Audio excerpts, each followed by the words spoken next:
स्वागत है सभी बच्चों का भानु क्लासेस में। तो डियर स्टूडेंट, आज के इस वीडियो में हम इक्विलिब्रियम चैप्टर के एनसीईआरटी क्वेश्चन 7.19 से लेकर के ऑनवर्ड्स क्वेश्चन करेंगे। तो 7.9 क्वेश्चन सबसे पहले करते हैं। 7.9 क्वेश्चन आपके सामने लिखा हुआ है। क्वेश्चन आपके सामने है, आप पढ़ पा रहे हैं कि sample of pure PCl5 was introduced into an evacuated vessel at 473 Kelvin.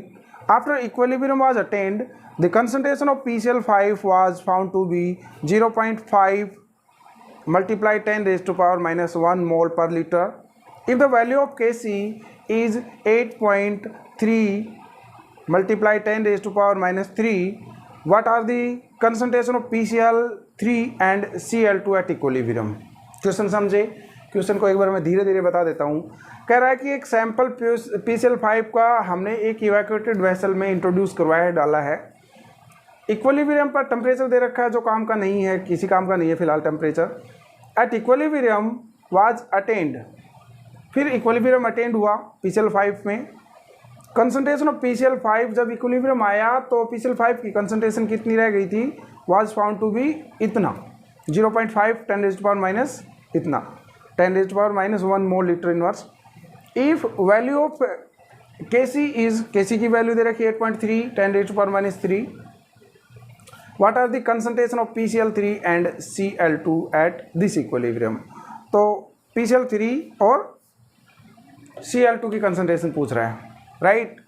यानी कि PCl5 जो है डिकम्पोज कैसे होता है, बस ये याद रखना पड़ेगा। PCl5 जो है, PCl5 फास्फोरस पेंटाक्लोराइड, जब इक्विलिब्रियम इसमें सेटअप होता है तो ये किस में टूट जाता है?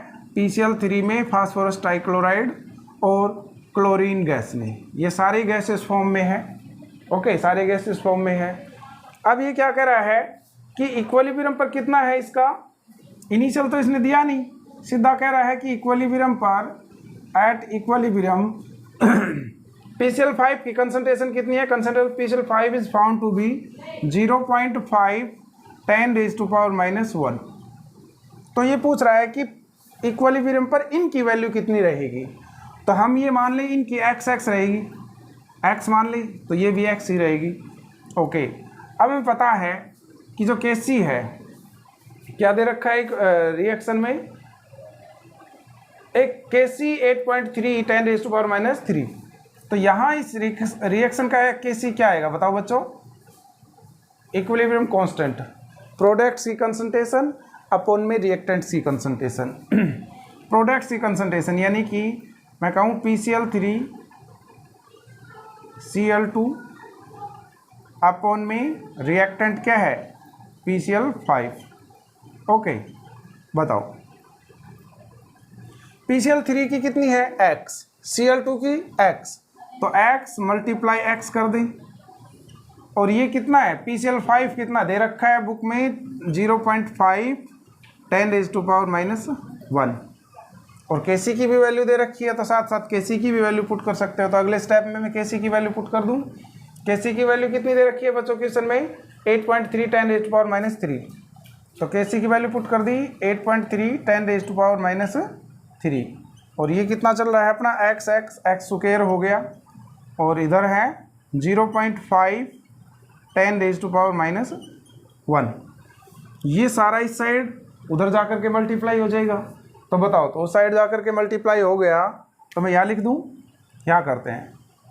तो बच्चों ये उधर जाकर के मल्टीप्लाई हो गया, उस साइड ऑलरेडी बैठा है 8.3 10 रेज़्ड टू पावर माइनस 3, और इधर नीचे से गया है 0.5 10 रेज़्ड टू पावर माइनस 1, और बराबर में चल रहा है इसका x स्क्वायर। इसकी मल्टीप्लाई करेंगे तो 5 या 15 8 45 4.14, और इसकी करेंगे तो 10 रेज़्ड टू पावर माइनस 4, ये x स्क्वायर है, राइट। अब मुझे x चाहिए, इस साइड का स्क्वायर हटा, उधर स्क्वायर रूट लग जाएगा, तो ये 2.04, और ये कितना होगा? 10 raised to power minus 2, x की वैल्यू आ गई, ओके। यही तो पूछा था, x क्या है? Concentration of PCl3 and concentration of Cl2 तो पूछा था क्वेश्चन में, पूछ रहा है ना लास्ट लाइन में कि what are the concentration of PCl3 and Cl2 at equilibrium. तो दोनों की एक्स एक्स ही है, तो ये दोनों की तो कंसंट्रेशन आई है। तो आप इसको कैसे दिखा सकते हो कि जी concentration of PCl3 is equal to the concentration of Cl2, और कितना आया, कितनी वैल्यू आई, ये 2.04 10⁻⁻²। ठीक है, तो ये इक्विलिब्रियम पर इन दोनों की कंसंट्रेशन आ चुकी है। ठीक है बच्चों, चलो नेक्स्ट क्वेश्चन करते हैं। नेक्स्ट क्वेश्चन करो, 7.20 क्वेश्चन कर लेते हैं बच्चों। आपके सामने 7.20 क्वेश्चन लिखा हुआ है। क्वेश्चन है कि one of the reaction that takes place in producing steel from iron ore is the reduction of iron 2 oxide by carbon monoxide to give iron metal and CO2। Reaction दे रखी है अपने को FeO प्लस CO, इतना ये reaction पढ़ लेना, आपके सामने है। और Kp की भी वैल्यू दे रखी है, कितनी दे रखी है, 0.265 at 105 kelvin. What are the equilibrium partial pressure of CO and CO2। Question में समझना पूछा क्या गया है कि अपने को पार्शियल प्रेशर बताना है कार्बन मोनोऑक्साइड का और कार्बन डाइऑक्साइड का।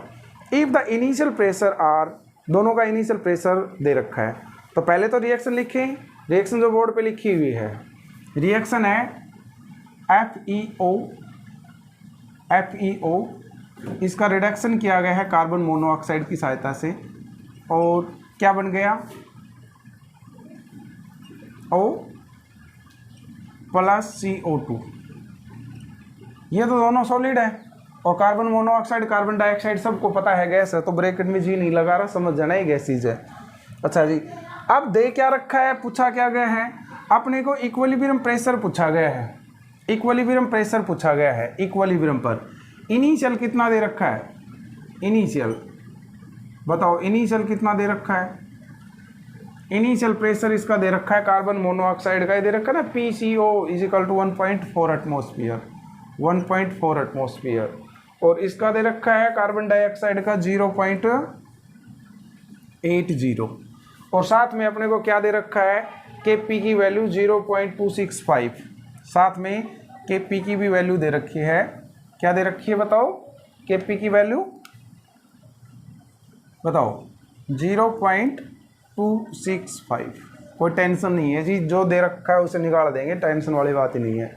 बताओ तो अब ये कह रहा है कि कार्बन डाइऑक्साइड और कार्बन मोनोऑक्साइड की इक्विलिब्रियम पर क्या प्रेशर रहेगा वो बता दीजिए। अब देखो बच्चों, पहले तो हम ये देखते हैं कि इक्विलिब्रियम रिएक्शन, ये रिएक्शन इनिशियली इक्विलिब्रियम पर है कि नहीं है। ओके, तो सबसे पहले कंसंट्रेशन क्यूसेंट निकालिए।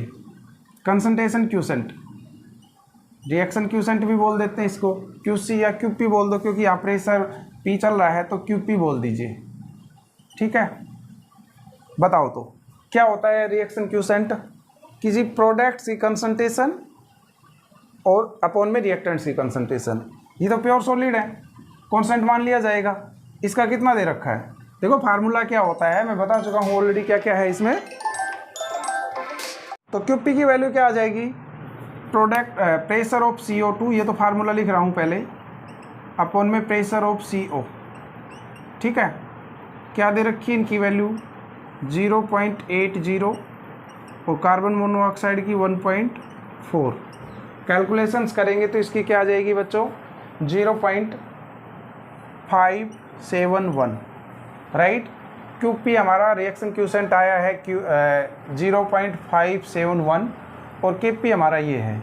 इनकी कंपैरिजन करिए एक बार, बड़ा कौन सा है, आप देख पा रहे हैं जो ग्रेटर है वो Qp, यानी कि इस सिचुएशन में क्या है, फिलहाल हमारे पास जो Qp है ना इज ग्रेटर देन Kp, यानी कि रिएक्शन इक्विलिब्रियम पर नहीं है। ओके, हमें तो बताना है इक्विलिब्रियम प्रेशर क्या रहेगा कार्बन डाइऑक्साइड का, कार्बन मोनोऑक्साइड का। तो रिएक्शन तो इक्विलिब्रियम पर है नहीं अभी, राइट।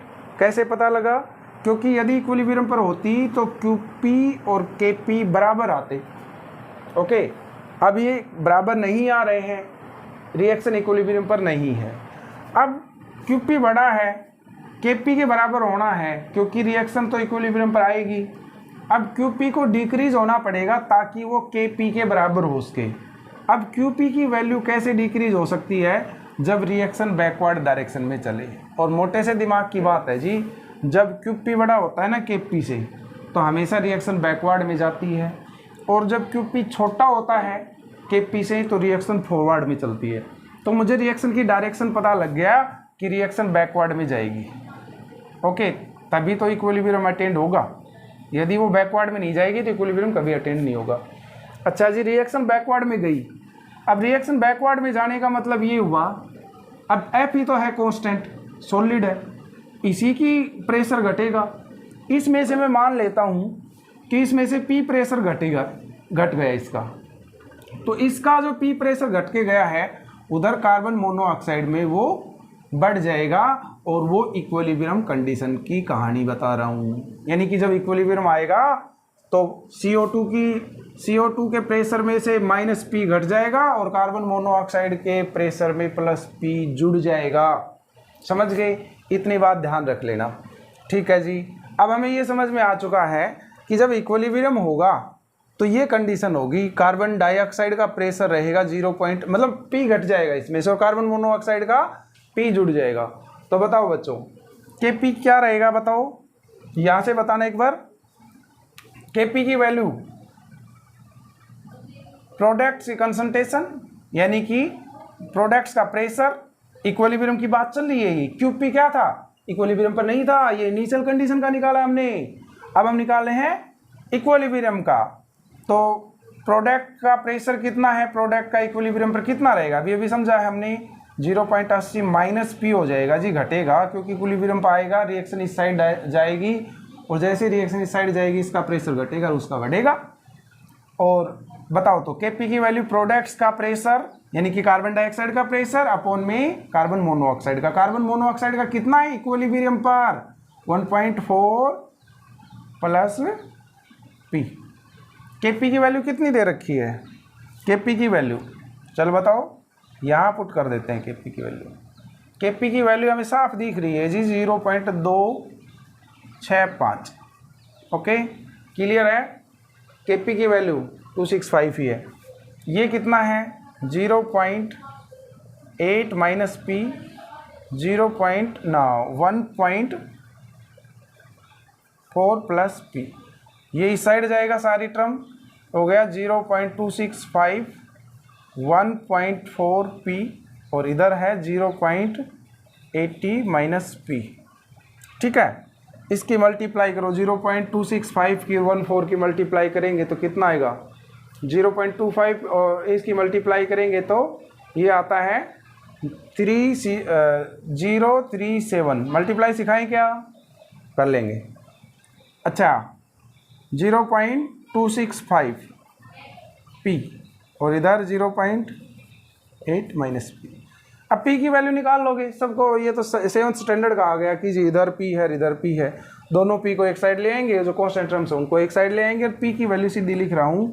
कैलकुलेशंस करने से जब आप कैलकुलेशन करेंगे तो P की वैल्यू आ जाएगी बच्चों आपके पास, it comes out to be 0.339। ये कैलकुलेशन साथ साथ करेंगे ना बच्चों, यही न्यूमेरिकल 1 घंटे का हो जाएगा। तो कैलकुलेशन तो पहले ही करनी पड़ती है उल्टी। तो P की हमें, यानी कि इतना प्रेशर घट जाएगा यदि कार्बन डाइऑक्साइड की निकालेंगे। तो अभी अभी तो बताया है, तो बताओ तो थोड़ा सा यहाँ कर लें। अब मेरे को पूछा क्या गया है, मुझे P की वैल्यू नहीं पूछी गई, मुझे पूछा गया है कार्बन डाइऑक्साइड का प्रेशर बताओ और कार्बन मोनोऑक्साइड का प्रेशर बताओ। अब आप ऑलरेडी जानते हो कार्बन मोनोऑक्साइड का प्रेशर क्या रहेगा कि जी ये लिखा हुआ 1.4 + P। P की वैल्यू क्या आई हमारी, P की वैल्यू है 0.339। ठीक है, जोड़ देंगे। ऐसे ही कार्बन डाइऑक्साइड थोड़ा बहुत आप भी कर लिया करो, नहीं तो भूल जाओ कैलकुलेशंस को। सारा सब कुछ मैं करूँगा तो आप भूल जाएंगी, मरा शिकार खाने की आदत पड़ जाएगी आपको। कार्बन डाइऑक्साइड की क्या है, कार्बन डाइऑक्साइड की ये रही 0.80 -P, 0.80 -P। तो P की वैल्यू यहाँ भी पुट कर दीजिए, 0.80 - 0.339। ओके, 0.339। तो बच्चों यहाँ कार्बन डाइऑक्साइड का भी प्रेशर आ गया और कार्बन मोनोऑक्साइड का भी प्रेशर आ गया इक्विलिब्रियम पर। ठीक है, नेक्स्ट क्वेश्चन करते हैं। नेक्स्ट क्वेश्चन हमारे पास है, बताओ नेक्स्ट क्वेश्चन क्या है, पढ़िए एक बार। तो नेक्स्ट क्वेश्चन आपके सामने लिखा हुआ है, क्वेश्चन है कि equilibrium constant Kc for the reaction N2 + 3H2 changes into 2NH3। Okay, reaction क्या है, अमोनिया की जो प्रोसेस होती है बनाने की वो रिएक्शन है। N2 + 3H2 चेंजेस इनटू, यानी कि इक्विलिब्रियम का निशान लगा रखा है, 2NH3 रिएक्शन इक्विलिब्रियम पे रहे। सारे गैसेस में, तो ब्रैकेट में जी नहीं लिख रहा, समझ जाओ, ये तो मोटे से दिमाग की बात है, तीनों गैसेज है। अच्छा जी, अब Kc दे रखा है रिएक्शन का, Kc कितना दे रखा है, 0.061। Kc फॉर द रिएक्शन कितना है, Kc है 0.061। ओके, Kc की वैल्यू दे दी यहाँ पर। अब बताओ, कह रहा है at particular time the analysis show that the composition of reaction mixer is 3 मोल पर लीटर ऑफ N2, 3.0 मोल पर litre N2, 2.0 mole litre H2 और 0.5 मोल लीटर NH3। दे क्या रखा है, पर्टिकुलर पर। भाई नहीं पता वो इक्विलिब्रियम पर है क्या है, हमें इतनी इनकी कंसंट्रेशन दे रखी है। N2 की कितनी है, N2 की है 3, 0 नहीं लगा रहे, सीधा समझ जाओ, 3, और उसकी है हाइड्रोजन की 2, और अमोनिया की कितनी है 0.5, राइट। अब Kc की वैल्यू भी दे रखी है, और ये किसी समय की बात है, ये कह रहा है कि एट ए पर्टिकुलर टाइम, नहीं पता कौन से समय की बात कर रहा है, कौन सा पर्टिकुलर टाइम इसका। तो ये चेक कर लेते हैं कि रिएक्शन कहाँ है, इक्विलिब्रियम पर है कि नहीं। इस कंडीशंस में रिएक्शन इक्विलिब्रियम पर है कि नहीं, कैसे पता करेंगे, Qc की वैल्यू निकालेंगे जी। Qc और Kc में फ़र्क प्रत्येक वीडियो में बता रहा हूँ मैं कि Qc क्या होता है, प्रोडक्ट्स की कंसंट्रेशन अपॉन में रिएक्टेंट्स की concentration other than equilibrium stage, और Kc वही चीज़ है एट इक्विलिब्रियम। ओके, प्रोडक्ट्स की कंसंट्रेशन अपॉन में रिएक्टेंट्स की कंसंट्रेशन एट इक्विलिब्रियम, उसको Kc कहेंगे, और इक्विलिब्रियम पर नहीं है अदर देन इक्विलिब्रियम, उसको Qc बोलते हैं। तो देख लेते हैं कि Qc क्या आता है इसका। तो प्रोडक्ट्स की कंसंट्रेशन यानी कि NH3 की कंसंट्रेशन, इसका कोफिशिएंट 2 दे रखा है तो पावर 2 लगा दी, और N2 की कंसंट्रेशन और H2 की कंसंट्रेशन, इसका कोफिशिएंट 3 है तो पावर लगाते हैं। इतना तो लिखना आता ही होगा। अब जो दे रखा है वो वैल्यू पुट कर दो। NH3 की 0.5 है, ओके 2, यहाँ N2 की कितनी है, N2 की 3, हाइड्रोजन की कितनी है, हाइड्रोजन की 2 है, 2 दे रखी है, दे रखी 2, और उसकी पावर कितनी करनी है, 3। ओके, तो कितना हो गया 0.25, और ये क्या हो गया 9। ठीक है, इसकी कैलकुलेशंस कर लेंगे तो कितना आएगा 0.01, या रहा है 0.0104। ठीक है जी। अब बच्चों देखिए कि जो Qc की वैल्यू आई है वो Kc के बराबर है कि नहीं। आप देख रहे हैं कि Qc Kc से स्मॉल है, ठीक है ना, Qc Kc से स्मॉल है। इसका मतलब ये हुआ कि इन दिस कंडीशन क्या है कि Qc is smaller than Kc। तो जब इस कंडीशन में होता है तो रिएक्शन की डायरेक्शन क्या होती है, रिएक्शन की डायरेक्शन हमेशा फॉरवर्ड होती है, फॉरवर्ड। तो हमें पता लग गया रिएक्शन कौन से डायरेक्शन में जाएगी, फॉरवर्ड डायरेक्शन में।